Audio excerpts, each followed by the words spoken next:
Chapter 3. Don't I have a right to die? A lot of suicidal people I've worked with have asked me this question, and frankly, I don't have a very good answer. In a way, I'm glad I don't. But since I imagine you may have asked yourself this same question, I'm going to share with you what I have told others. First, it is not for me, a psychologist, to say whether you have a right to die. There is nothing in my training or background or personal experience that gives me any special knowledge about the subject. I am not a minister or a priest or any kind of church authority. I am not a judge. If anything, I have been trained to save lives, not to help people end them. At least from a legal point of view, I think I can give you a partial answer. No, you do not have an absolute right to kill yourself. At this moment in the history in America and most other countries, it is still against the law to attempt suicide, and if you try it, unpleasant legal consequences may follow. Although it rarely happens now, not so long ago people were put in jail for attempting suicide. But in the last few decades, suicide has become less of a crime and more of a symptom that something is desperately wrong with people who try it, and that, if given some help, they will give up the idea and get on with living. Frankly, there is a great deal of confusion about this right to die business. On the one extreme are those people who argue no one has a right to die under any circumstances, and, on the other extreme, are those who say all of us have a right to die any time we so choose, including by suicide. Most of the right to die debate centers around the issue of whether a person who is terminally ill or very old and sick and not expected to improve, with sometimes painful treatments, has the right to refuse medical care and or request medical assistance in dying. There are groups of people organized to push for legislation that would permit physician-assisted death with dignity for those who are terminally ill.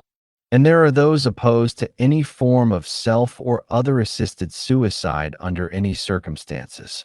While some might disagree, it seems to me that the goals of both groups are humane and none, so far as I know, argues for the right to suicide if you are young and healthy. Perhaps if we could all look forward to competent medical care and sophisticated pain management at the ends of our lives, this debate would evaporate. So unless you have recently gotten the word that you are terminally ill and about to die sometime in the near future, I'm going to assume that you are thinking about suicide for different reasons. You might ask, what happens if I attempt to kill myself and don't succeed? Every state and most countries have some kind of involuntary treatment law that permits a judge, on the basis of professional testimony, to put you in a hospital for treatment and to prevent you from making further attempts on your life. The government must prove you are mentally ill and therefore need treatment, but it can generally do this without all that much trouble. You lose, however temporarily, your civil rights when this happens. As we have already discussed, however, while most people who die by suicide are depressed and suffering from a brain disorder, you do not have to be psychotic to take your own life. In fact, most people who do die by suicide are not legally insane. So it seems we have a very interesting problem. To prevent you from killing yourself, doctors like myself will stand up in court and say something to the effect that, by reason of a mental illness, you are a danger to yourself and need treatment. But, and this is the weird part, you may, in a matter of a few hours to a couple days, get up one morning and say, I've decided not to kill myself after all. And if you can convince us you mean what you say, you can leave the hospital and go home. Question: are you now completely cured of your so-called mental illness? Obviously not, since the chances are you were never mentally ill in the first place.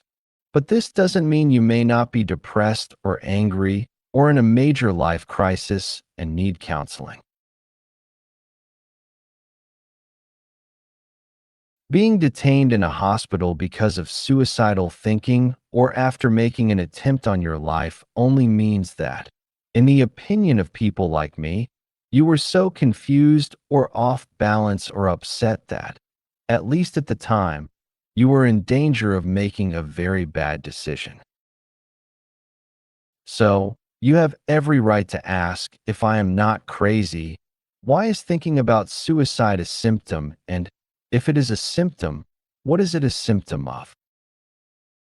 As I have said, I do not believe you have to be mentally ill to think about suicide. Research has shown that a substantial majority of people have considered suicide at one time in their lives, and I mean considered it seriously, maybe as seriously as you. And these were normal people, just as you are. I've talked to lots of people who have seriously considered suicide. Some of them say that at the time they were thinking about it, they must have been temporarily insane. Maybe that's as good an explanation as we need for now. For the moment, let's just accept the fact that, at the present time in America and most civilized countries, it is not okay to try to kill yourself, and that, if you try it, you may lose your freedom, if only for a few days. The people who have the authority to try to stop you from dying by suicide are people like me: psychologists, psychiatrists, social workers, nurses, physicians, and all sorts of mental health and drug and alcohol treatment specialists. The police have responsibilities as well. These professionals, for lack of a better term, are called the mental health system. And it is this system, however good or bad, that you will come into contact with if you attempt suicide, are discovered and do not succeed. If you succeed and die by your own hand, well, I think you know what system takes care of your remains. Here is a word of caution. For a lot of reasons I won't bore you with, you can't always count on the system to respond perfectly. If you make an attempt on your own life and fail, consider this. Sometimes the police will investigate and take whatever action they think is necessary. They may take you to a hospital, or they may not. They may let you go on the promise you won't try to kill yourself again. They might even take you to jail, especially if you endangered someone else in your attempt. If you go or are taken to a hospital by friend or family or the police, sometimes the doctors will treat you and let you go home. Sometimes they will admit you to a psychiatric ward in the hospital. Or, if they do not have a psychiatric ward, they may make arrangements to send you to a state mental hospital. It depends on the hospital and how the system works in your town or area. Sometimes, if the doctors think you need inpatient psychiatric care and you are unwilling to go voluntarily, they will put you in a psychiatric facility even if you do not want to go. As I have mentioned, most governments have laws on the books that permit them to do this. And, as I said, you can lose your freedom, at least for a time.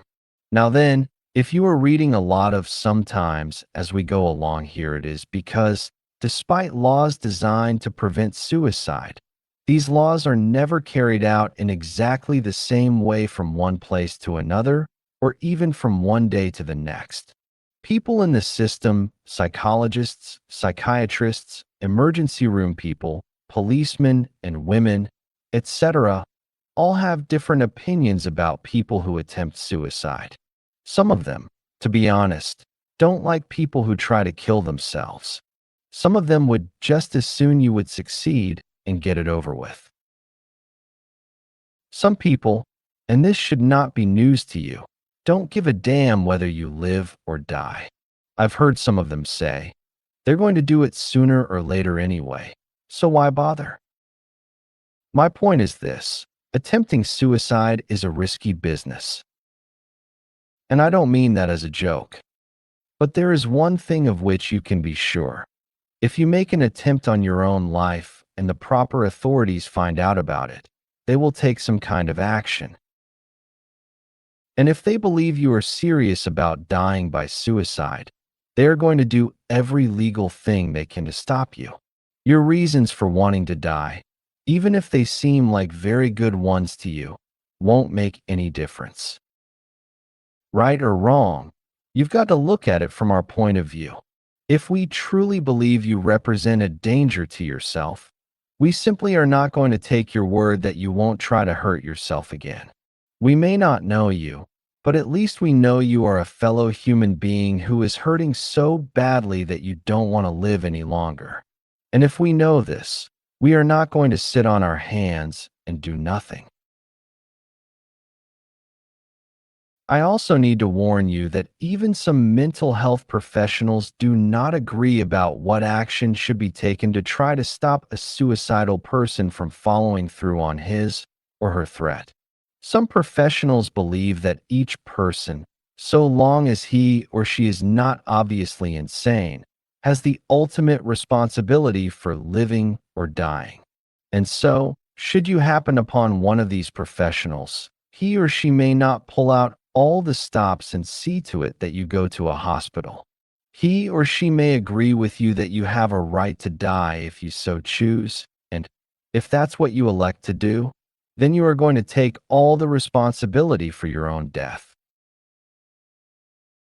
But the great majority of professional helpers see any suicidal gesture or threat as serious and will do whatever they deem is necessary to try to stop you.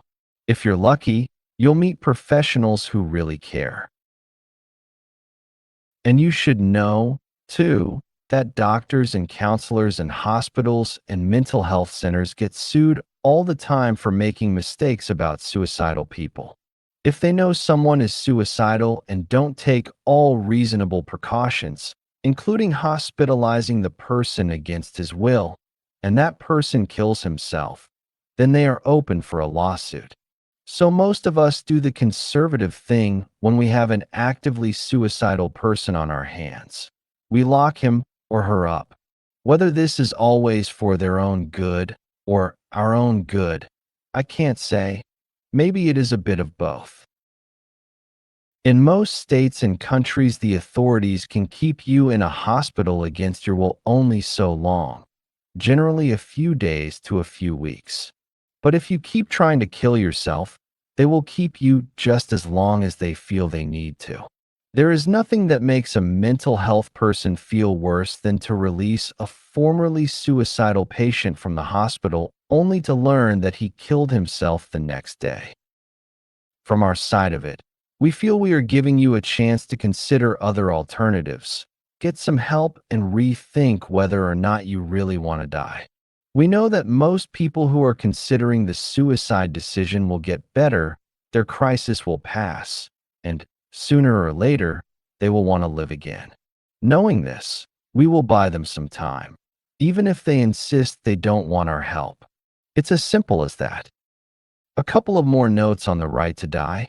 In ancient Greece, people who were considering suicide could go to the Senate and make a case for why they should be permitted to end their own lives. If they could make a good enough case, they were permitted to take poison. No such higher governmental authority exists today. Religions, by and large, have considered suicide a sin. Many still do, although more and more churches and religions see suicide as a symptom of an illness. In our major religions, the belief is that since God granted the miracle of life, only He can end it. And you, as one of His children, do not have the right to stop something God has started. Suicide is, in most religions, against God's will. Over all the centuries that suicide was considered a sin, you could not be buried in sacred ground if you took your own life. And in some places and times, a suicide's body was put on public display as a bad example, or simply tossed in a ditch outside of town. In many countries throughout the Middle Ages, and even into the Enlightenment, a suicide was often punished after the fact of his death. His property was confiscated, and his family made to pay for his crime. But in some other cultures, suicide is not specifically against the law and, under special circumstances, even an honorable way to exit this life. The Japanese are the best known for acts of suicide, which, in their culture and under certain circumstances, can be considered good and proper ways to leave this world. And finally, there are those people who sacrifice their own lives so that others may live. The soldier who throws himself on a hand grenade to save his buddies. The pilot who stays with his airplane to avoid hitting a schoolyard filled with children. And all sorts of people who knowingly put their lives in harm's way for the sake of others. These, to my way of thinking, are not so much acts of suicide as acts of heroism. But here in America, and in most other countries, it is still not okay to try to kill yourself, especially if your reasons for wanting to do so are not considered sufficient. And even if they are very good reasons, you are in constant physical pain, you're going to die soon anyway, etc. You may not be able to find anyone in authority who will take the responsibility to say, yes, you can end your own life. But I can hear you thinking, what the hell does he know? He doesn't know how I feel. He doesn't know what I've been through. And he can't possibly know what's best for me. Well, you've got me there. Everything you may have just thought is absolutely true. I don't know you. I don't know your circumstances. I don't know what is best for you. But I do know one thing. If you kill yourself, this conversation is finished, and so is every other conversation you may ever have. And once you are gone, it won't matter much whether you had a right to die or not. So for now, let's agree about something. Let's agree that even though suicide is against the civil laws of the land and against whatever God you may believe in, and against what your friends and family believe in, you and I both know that you can still kill yourself. If you really want to end your own life, you can.